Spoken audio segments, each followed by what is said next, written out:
Welcome to Mary McCorvey Experience Over Expectations podcast, which you can find on YouTube, Substack, and any place you find your podcasts. Be sure to subscribe today. Welcome to Experience Over Expectations. Today we're pleased to welcome Lauren Perez. Lauren is living proof that credentials don't define your capacity and that belief in yourself can carry you further than any title. Since 2010, she's run her own trademark consultancy, testified before Congress, become a certified project manager and commercial mediator, and continues to empower others to turn challenges into strategic wins. And oh, by the way, she had dinner with President Obama. Love it. She believes in light bulb moments, and she believes in people. And she believes that we all have the ability to build castles in the sky. So I'm really pleased to welcome you here today, Lauren. Thank you. It's a pleasure to be here. Thank you for the introduction. Yeah, my pleasure. My pleasure. So tell us what you mean by light bulb moments. So sometimes you're presented with problems or that need solutions, and it doesn't immediately come to you, and you ruminate it in your head, and you know that you haven't hit it square yet. And then all of a sudden, there's like this burst in your head, or at least it happens to me, burst in my head, whether it happens at night, whether it happens in the shower, where all of a sudden you come up with something that is, you found like a crack in the windowsill or a way through a hole that no one else could find. It's something that you know is just dynamite. It's a light bulb moment. And I believe in those, and you have to act on those. It's paying attention to your instincts. And it's those light bulb moments. There have been several of them in my professional journey, even my personal journey, that just made such a difference in what happened next. Mm-hmm. And so I absolutely agree. I call those blurt moments. yes. I just blurt something out. And so I had one of those moments in 2014, and I was really, really displeased with the way military veterans were being treated in the national narrative, especially post 9/11 veterans. And I just had this light bulb moment that I would change the national narrative around that story. And when you tell me if you have the same experience, when you have that light bulb moment, do you have all the answers? Do you know how to proceed? Sometimes, but I have enough faith in myself that I will make it happen. Yeah. I will make it happen. Somehow. So what did you do after you figured out that you wanted to change it? How did you go about doing that? Well, the first thing I did was I declared that I was going to do something. And I declared actually to a room full of women CEOs. And I said, this is the current state of the issue. And I'm very displeased, and I'm going to do something to change the national narrative. And I don't know what it is. And what happened was they said, you're smoking your socks, Mary. You don't know what you're doing, and you're wasting our time by trying to tell us something that you don't have a plan for, and you don't know how to execute.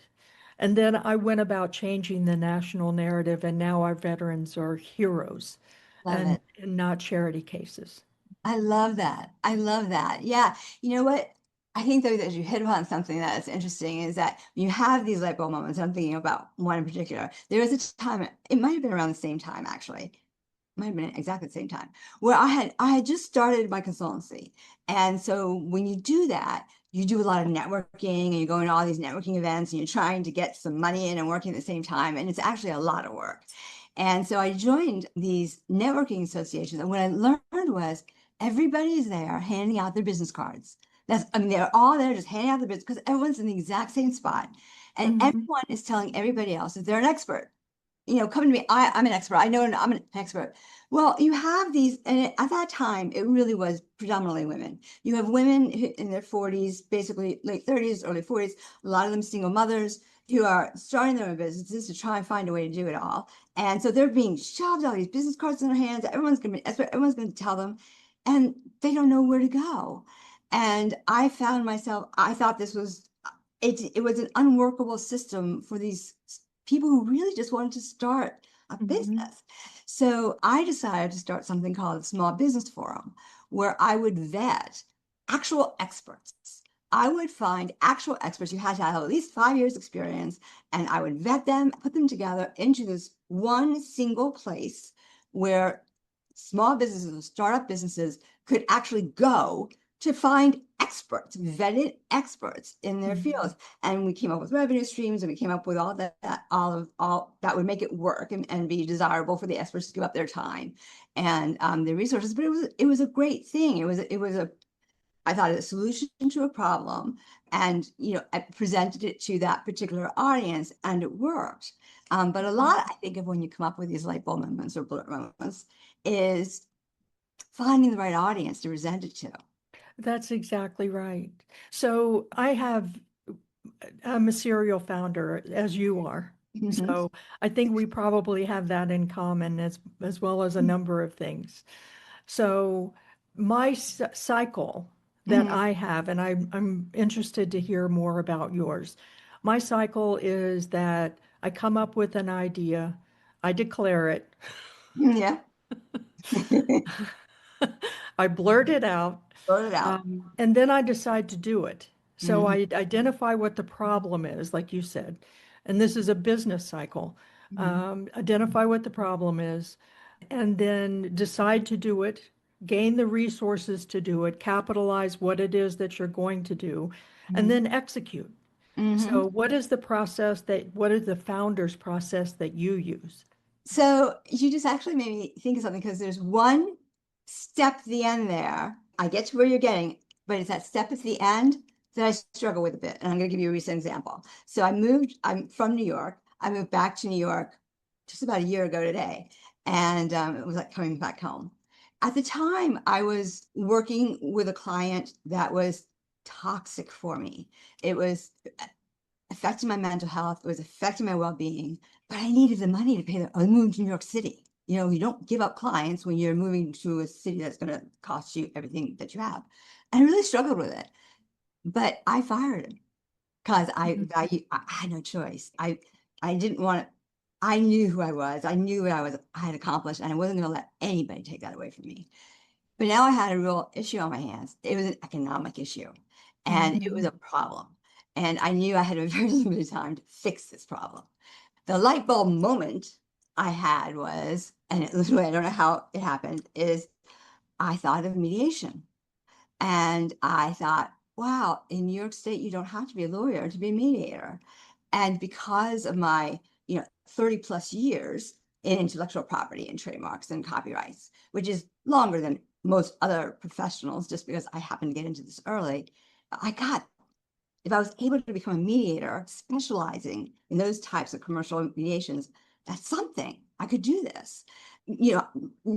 Having honestly no clue what that meant. I literally got a new credit card that I would devote to that exactly to this, spent the money, found out all of what I needed to do to become a certified mediator in the state of New York, and had a week. I went to one of those expedited, full-time, over the board, week-long courses to get this certification in international mediation. I started the program and I was so completely overwhelmed. I had never done anything like this. It was so out of the ballpark of anything I'd done, because I worked in the legal world for so long. Mediators really aren't lawyers. They don't take a side. They don't advocate a position. They don't really make a decision. It's a much different process. And I kept being told, stop sounding like a lawyer. And so it was a brain warp for me. And all of a sudden it occurs to me about halfway through, I'm not going to pass this. I spent all this money. This is the only plan I have to add something new to my resume, to add a new service I can offer potential clients, to reinvent this again, and to hopefully make some money. I may not pass this. I have no clue what I'm doing.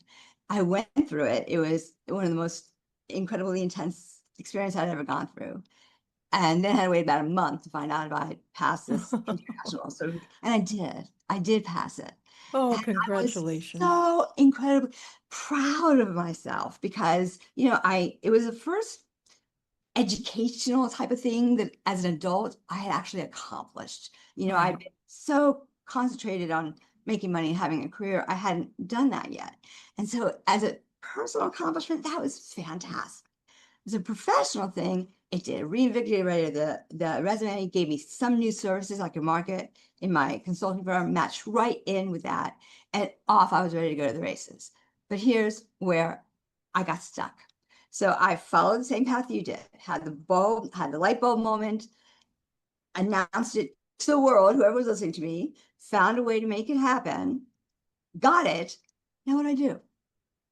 So I added, I did, all right, that's exactly right. So that's the part in all of these great ideas is that this particular one, I didn't have the follow through because I'm not 20 years old anymore. I'm not going to follow or shadow somebody else. I need to make money. And I didn't have that luxury. And I really didn't have the connections in that particular mediation world. I reached out to some mediation associations to see if I could, become a board member or do some volunteer work and none of that came through. And everybody who knew me, who was so proud I'd done this, was waiting for me to actually do this. But I couldn't. I had no experience doing mediation. I hadn't really put in any apprenticeship towards it. So what I've done is I've made it a part of who I am as a professional, those skill sets of being able to mediate and facilitate agreements and towards conflict resolution. I made it a part of who I am as a professional and and I'm certainly able to do it. I got listed on some websites and the whole thing. But it turns out that light bulb moment didn't have the results that I hoped it to actually have. I think it fulfilled me more personally than professionally. So I think sometimes that very last step, even if you accomplish what you set out to accomplish, if you don't have a means to implement it really to make a difference, it's a little anticlimactic to say the least. I really, really appreciate what you're saying because what we're about here at Experience over expectations is exactly the kind of situation that you're describing, right? So we get so caught up in what the expectations are. Yeah. Right. I expect that I am going to get this certification. Then I expect that I'm going to get more clients, and I expect I'm going to be able to reap the benefits of all of my, hard-earned work and talent and time. Right. Absolutely. And the fact is, what I'm hearing from you is not a sense of failure. What I'm hearing from you is that you went through the process, it was very demanding, and you achieved what you started out to do.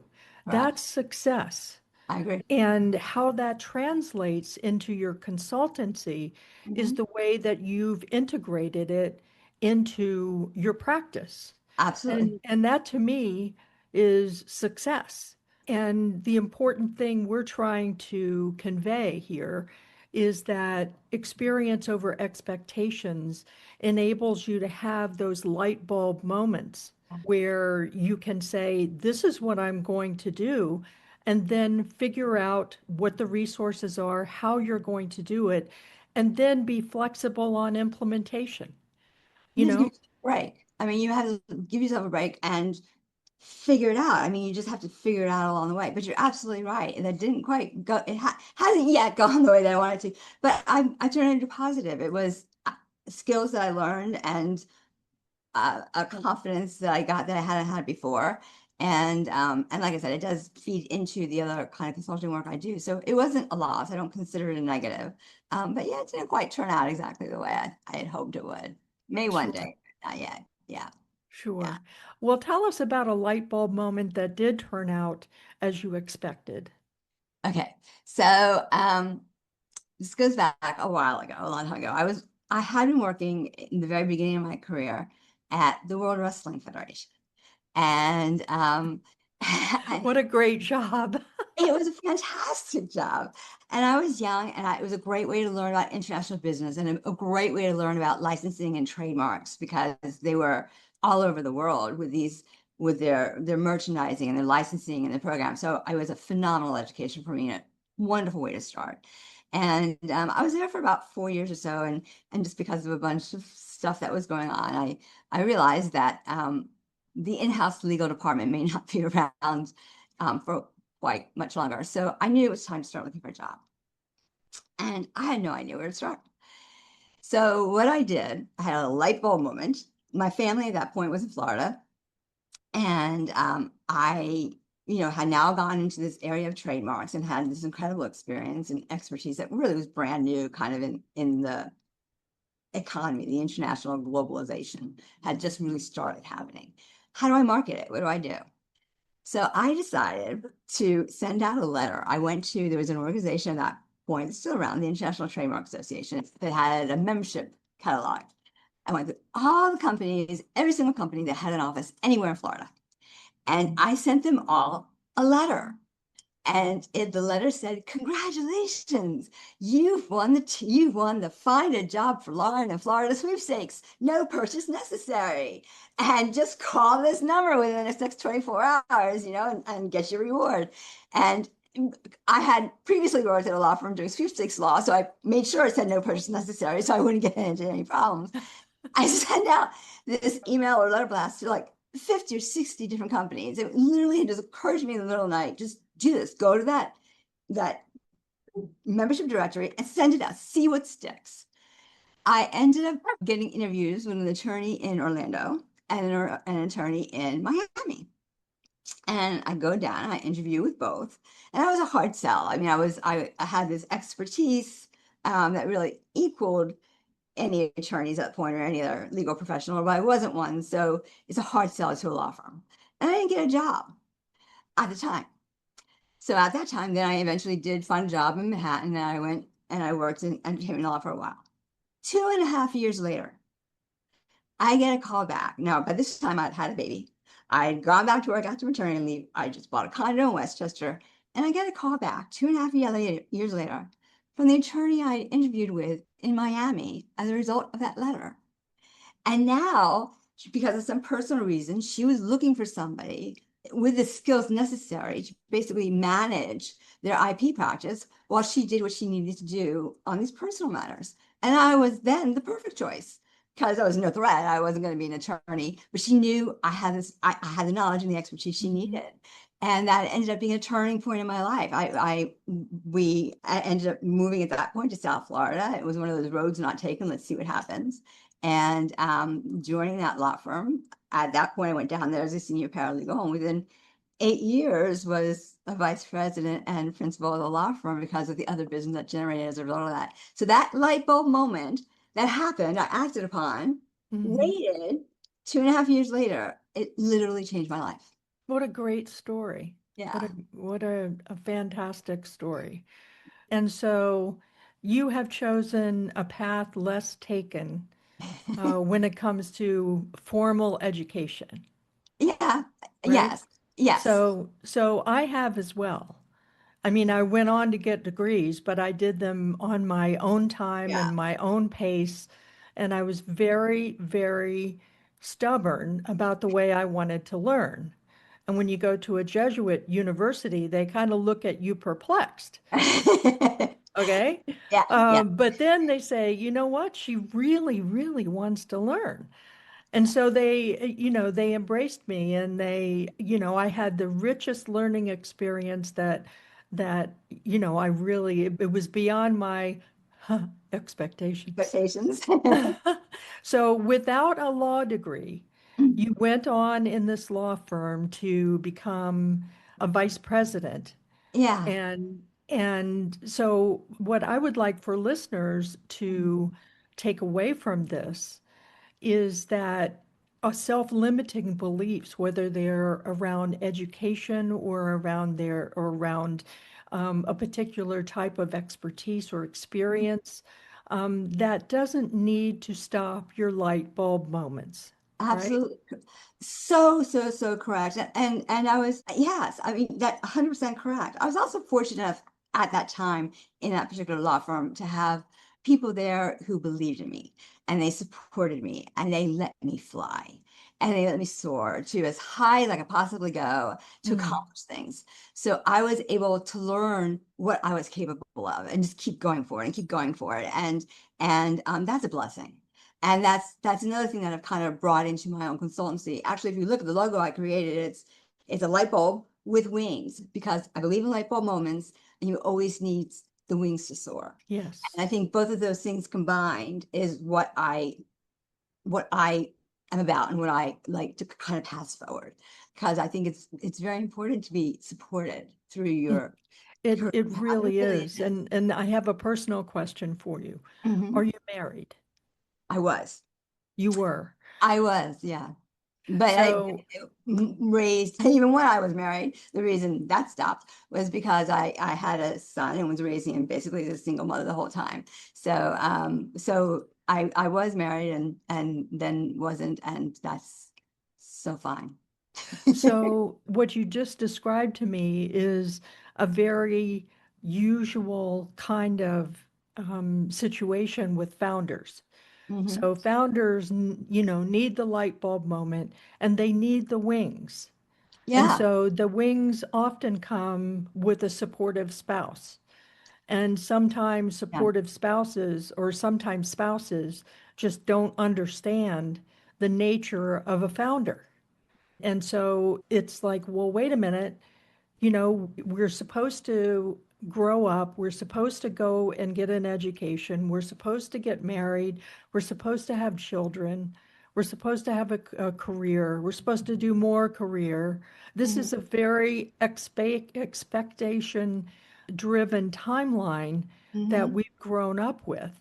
And mhm. so sometimes we find ourselves with people that have that particular expectation, and we as founders are a little bit on a third rail. What would you say to that? I think my experiences were a little different. I think my husband at the time, I think he, of course, he was supportive of my career. He loved the money. He spent it well. So he had no problem supporting my career. But that was not good for our marriage. And because as I professionally grew, he didn't, and so it changed the dynamic. And in Mhm. fact, when so and it changed the dynamic, and his reasoning was that, well, why are we sleeping on separate sides of the house? Because I wanted to give you space. I thought that's what you needed to succeed. Okay, but that's really not going to work in the marriage. So I mean, there were, at the time when I started really working my way up, and I was traveling more and more, and I had a young son, and I couldn't leave him in, school and then aftercare for 17 hours a day. And my husband at that time, who was commuting back and forth between Florida and New York, I said, "Your gig's up. You need to come here. You need to chip in and help with our son." I didn't realize at that time that that meant that he wasn't going to work. And so I didn't necessarily have, I had a supportive husband, but it wasn't, I thrived despite him. Mhm. I, because I had no choice. Like I said, I was a single mother. My son was my first priority, as was paying the bills. And, when and in fact, and so this is very personal. After we did get a divorce, and, and I needed to declare personal bankruptcy because of all the money he had spent. And I went before the trustee or the advocate at that point, and she was so good to me. And she saw the look on my face. She said, "Look, it happens. I understand. Divorces are hard. This is what happens." I said, "Oh no, it wasn't the divorce that brought me here. It was the marriage that brought me here." I said, "The divorce is fine." Right. So yeah, but and even in the relationships that I had after that, with the men in my life I had after that, you know, it's not easy being a driven woman, and it's not easy being an ambitious woman, and it's not easy when you've had to fight, not fight, but when you've worked to accomplish things and to get a roof over your head and to feed your child, it's can be threatening to men, and Mhm. and it can impede our relationships. And I remember, I was involved with a wonderfully accomplished man. And he wanted to, we both had founded our own kind of businesses, and we were going to be interviewed together to see how they combined. And while we were doing this interview, the interviewer focused much more on what I did, the branding and the trademarking and how it could benefit this particular industry. And time-wise, I took up much more time in this interview than my partner did, and that did not go well. And so I have not necessarily found that relationships have been supportive necessarily. I think they've all loved the idea that, I take care of myself and so I'm not dependent on anybody, but that's also deprived me of the ability to really have anybody take care of me. Mm. Well, sometime when we have men on the program, I will inquire as to why that's really the case. That's been my experience as well. Yeah, I've been very fortunate to have supportive spouses, that's awesome. and at the same time, they need to be the hero. Yeah, It's an anthropological thing, yeah, right? It's right. built in. Built in that, So yeah, that can lead to, all kinds of questionable decisions. yeah, no, So understandable. for people that are listening here today, Mhm. what advice would you give them for really living the experience versus having expectations? Believe in yourself, believe in your abilities, that don't ever don't ever allow anybody to lessen you. Don't allow anybody to make you less than you are. And if you believe in yourself and you believe that you can do what those light bulb moments tell you to do, or what you need to do to, like I said, have a roof over your head and feed for your children, go for it. Do it.